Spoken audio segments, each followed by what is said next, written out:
Coach, ഇവിടെ luxury car park ചെയ്യാനുള്ള സ്ഥലമൊന്നുമില്ലേ? ഒരു പുതിയ ഓടി A4 ഇറക്കിയിട്ടുണ്ട്, പുറത്ത് വന്നാൽ കാണിച്ചു തരാം. അല്ല, നീ പുതിയ സുസുക്കി എടുത്തില്ലേ? എങ്ങനെയുണ്ട്? മിഡിൽ ക്ലാസ്സുകളുടെ പടക്കുതിരയാന്നാ കേട്ടേക്കുന്നത്. നല്ലതാണോ?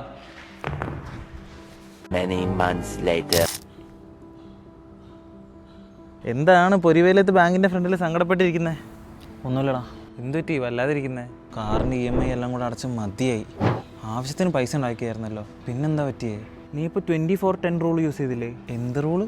അത് ശരി, പറഞ്ഞുതരാം. നമ്മളൊരു കാർ മേടിക്കുന്നതിന് മുന്നേ 24/10 റൂൾ യൂസ് ചെയ്താൽ നമുക്ക് കറക്റ്റ് ആയിട്ടുള്ള ഫൈനാൻഷ്യൽ ഡിസിഷൻ എടുക്കാൻ പറ്റും. 24/10 റൂൾ എന്താണെന്ന് വെച്ചാൽ നമ്മുടെ കാറിൻ്റെ പ്രൈസിൻ്റെ 20% ഡൗൺ പേയ്മെൻ്റ് ആയിട്ട് കൊടുക്കാനുള്ള പൈസ നമ്മുടെ കയ്യിൽ ഉണ്ടാവണം. ലോണിൻ്റെ പീരീഡ് 4 വർഷത്തിൽ കൂടുതലാവാൻ പാടില്ല. പിന്നെ മന്ത്ലി EMI വരുന്നത് നിങ്ങളുടെ ടോട്ടൽ ഇൻകത്തിൻ്റെ 10%-നേക്കാളും കൂടുതലാവാൻ പാടില്ല. അപ്പോൾ 50 ലക്ഷം രൂപയുടെ ഓടി A4 വാങ്ങണമെങ്കിൽ 10 ലക്ഷം രൂപ ഡൗൺ പേയ്മെൻറ്റ് കൊടുക്കാൻ നമ്മുടെ കയ്യിലുണ്ടായിരിക്കണം. ബാക്കി വരുന്ന 40 ലക്ഷം 4 വർഷത്തേക്ക് ലോൺ എടുത്താൽ EMI വരുന്നത് 94,860. അപ്പോൾ നിൻ്റെ മന്ത്ലി ഇൻകം 9,48,600 rupees എങ്കിലും വേണം. Almost 1.14 crore yearly. എന്നാലും ഇതൊക്കെ നിനക്കെങ്ങനെ? ഇതുപോലുള്ള അപ്ഡേറ്റ്സ് നിനക്കും വേണമെങ്കിൽ ഗ്രോ മലയാളം ഫോളോ ചെയ്തോ.